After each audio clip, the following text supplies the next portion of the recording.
नमस्ते मित्रांनो, लग्नाची बेडी या मालिकेच्या होणाऱ्या पुढील भागामध्ये आपल्याला असं पाहायला मिळणार आहे की इकडे राघव हा दरवाजा तोडून आतमध्ये आलेला असतो आणि आतमध्ये येता क्षणी राघव हा विशालवर खूपच जास्त चिडलेला असतो।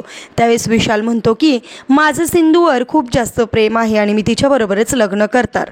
हे ऐकता क्षणी इकडे राघव आणखीन जास्त चिडतो आणि फ्रॉड विशालच्या थोबाडीत मारतो आणि म्हणतो काही झालं तरी मी सिंधूबरोबर तुझं लग्न होऊ देणार नाही।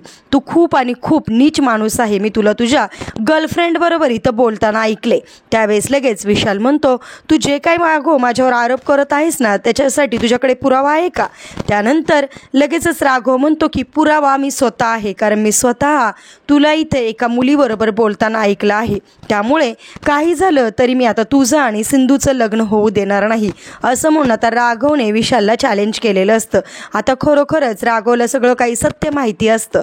आता कशा प्रकारे राघव विशालचा घाणेरडा चेहरा सगळ्यांसमोर आणून लग्न मोडून विशालला फरफटत जेलमध्ये नेणार हे पाहणे सुद्धा इंटरेस्टिंग ठरणार आहे। असेच मालिकेच्या पुढील अपडेटसाठी तुम्ही आपल्या रंजक मराठी चॅनलला नक्की सबस्क्राईब करा। थँक्यू।